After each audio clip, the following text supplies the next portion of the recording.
D'ailleurs, je dis souvent que ma carrière, elle est comme elle est parce que voilà, l'Afrique m'a accepté tout de suite.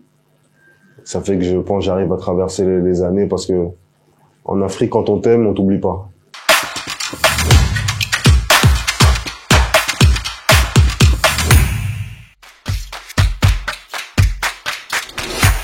Bonjour, je m'appelle Hiro. Je suis un chanteur franco-congolais de 29 ans et je suis en direct de Kinshasa sur Mboté. J'ai commencé la musique en allant au studio avec des amis. J'ai chanté et puis c'était catastrophique, tout le monde s'est moqué de moi et je me suis dit la prochaine fois je vais retourner au studio, ils vont voir. Et puis voilà, on a formé un groupe qui s'appelle Bana C4. Premier titre, La Danse du Coq jusqu'à aujourd'hui. Troisième album en carrière solo. Ce groupe, il se forme au lycée. Le groupe Bana C4 se forme au lycée. Atori, qui est mon cousin, je rencontre Dibraz Rose. Voilà, on a l'habitude de danser à la récréation, d'écouter la musique.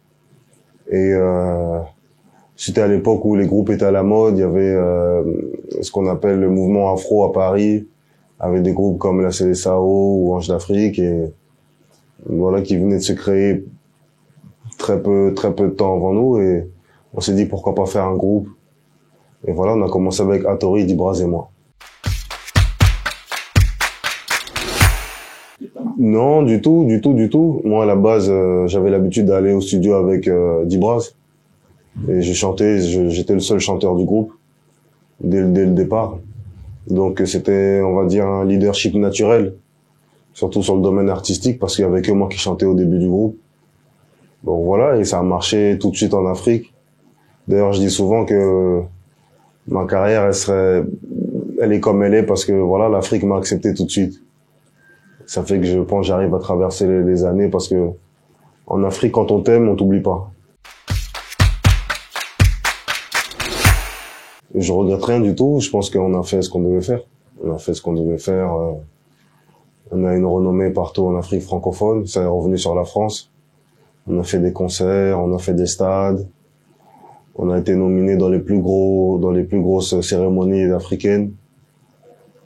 Et voilà, je pense qu'on est arrivé au bout. Les gens s'en rendent pas compte. On a créé le groupe en 2007 et on a lancé des carrières solo en 2016.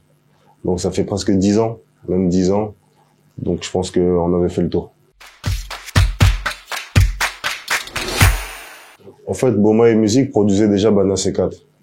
Voilà, depuis 2009. Depuis le 2009, le groupe Bana C4 était signé à Bomae. Et donc moi, pour mon projet solo, ça me paraissait naturel de continuer avec Bomae. Sauf que avant la sortie d'Aveuglé, on s'est pas entendu, donc j'avais déjà quitté le label Bomae, j'avais fait Aveuglé tout seul. Et quand c'est sorti tout seul, ça a commencé à marcher. Et là, le boss Philo m'a appelé, il m'a dit non, faut qu'on s'assoie, qu'on discute. Et c'est à ce moment-là que moi j'ai signé à Bomae en solo. Mais Aveuglé, je l'ai fait tout seul.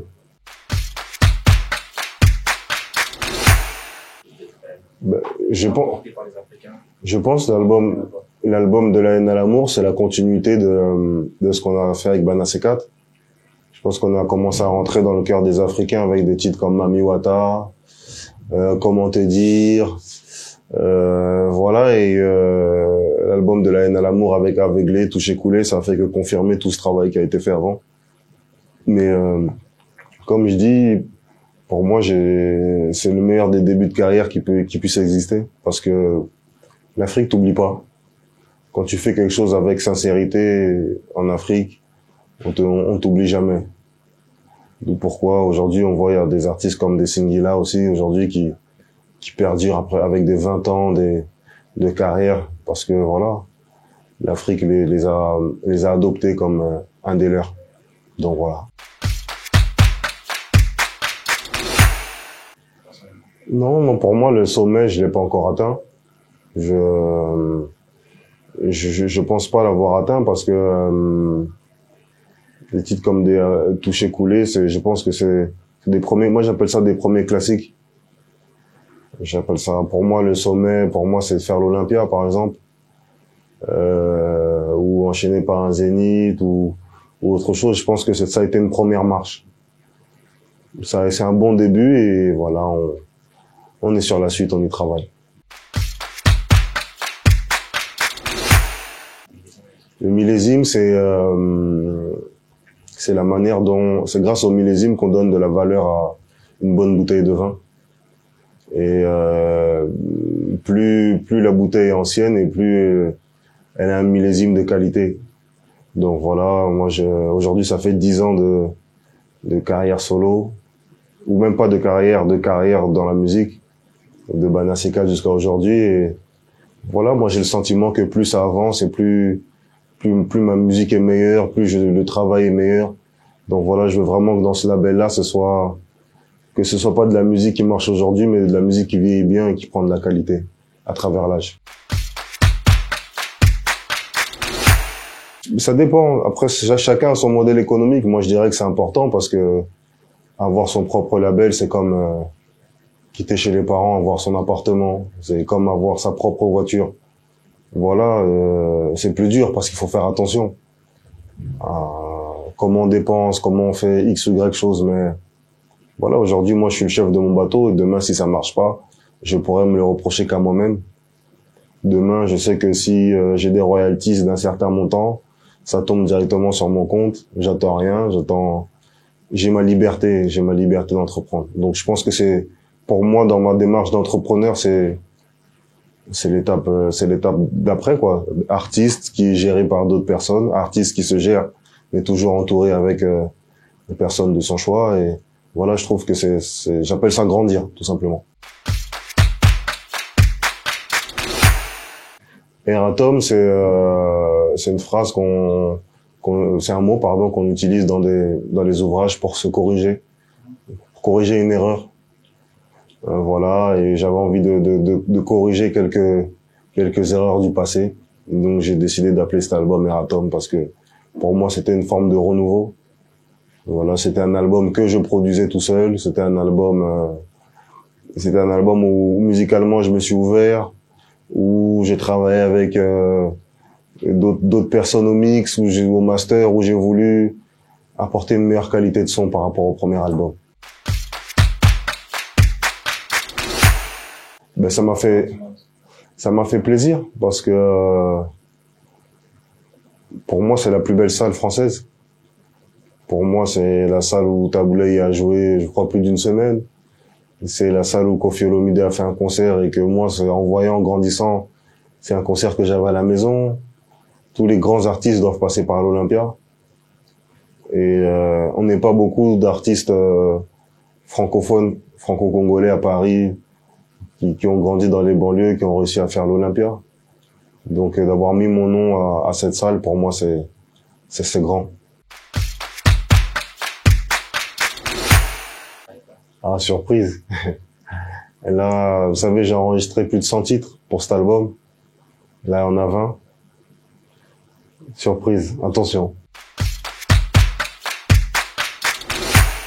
Avec Alej, je devais être sur son album.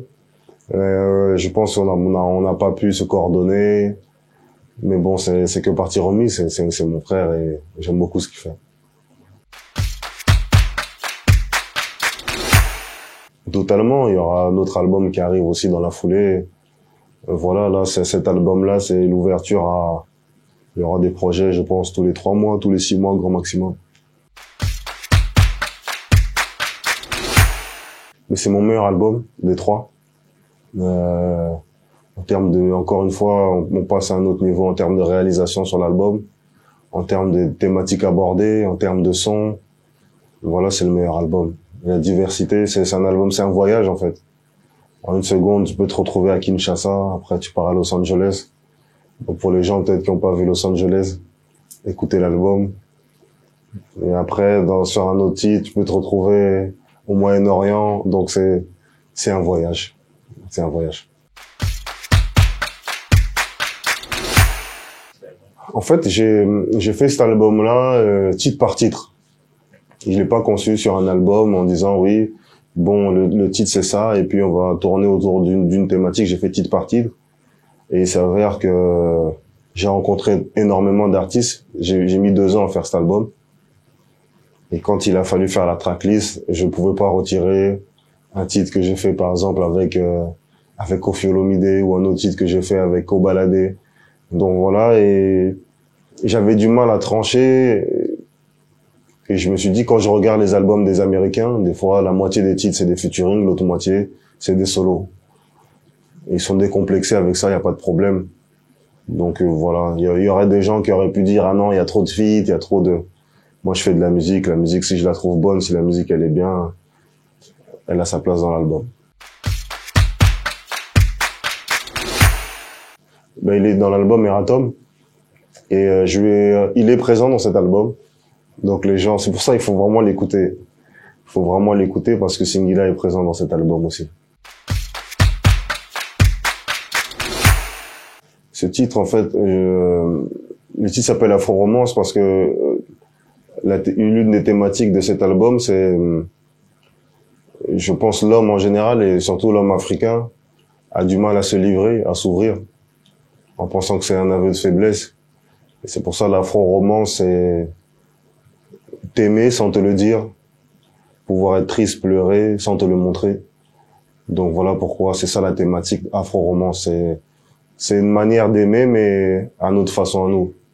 Et je pense que c'est un problème qui revient depuis même des siècles et des années, parce que pendant l'esclavage, nos ancêtres ont été habitués à ne pas montrer l'amour, à ne pas céder, à vivre dans la peur. Et je pense qu'on perpétue ça. Il y a des parents qui disent jamais je t'aime à leur enfant. Ça veut pas dire qu'ils les aiment pas, mais c'est une manière de cacher ses sentiments. C'est pour ça, Afro-Romance, c'est ce thème-là qu'on aborde avec mon vieux Koffi. Oui, je suis à Kinshasa, sur la terre de mes ancêtres. Je pense que moi, je suis panafricain. J'aurais pu aller en Côte d'Ivoire, au Cameroun, au Sénégal ou autre, mais voilà, mon pays, c'est le Congo. C'est le pays que je porte un peu plus dans mon cœur que les autres. C'est normal. Et je me voyais pas aujourd'hui en tant que producteur artiste ne pas venir présenter mon album à Kinshasa. J'ai pas de contrat ici, c'est un choix personnel. Voilà, je suis vraiment venu pour rencontrer les gens qui me soutiennent depuis des années, parce que j'ai une histoire particulière avec cette ville-là, où quand on venait avec Bana C4, mon plus beau souvenir c'est cette ville-là. Donc mes parents sont originaires de Kinshasa. Donc papa vient de Lemba et Bandal, donc pour moi c'était obligé de venir ici. Ah ben de prendre le temps de l'écouter. Aujourd'hui les choses vont tellement vite que quand on termine un album, moi souvent j'ai déjà sorti un album le 28 à minuit et le 29 à 5 heures du matin, on me demande c'est quand le prochain. Donc aujourd'hui ça va tellement vite, la consommation est tellement rapide dans tout. Donc les gens prennent le temps de vraiment écouter les paroles, de vraiment déguster cet album, parce que ça en vaut le détour. Je vous dis, c'est le meilleur album que j'ai fait jusqu'à maintenant. Et c'est pas du commerce, c'est vraiment le meilleur album.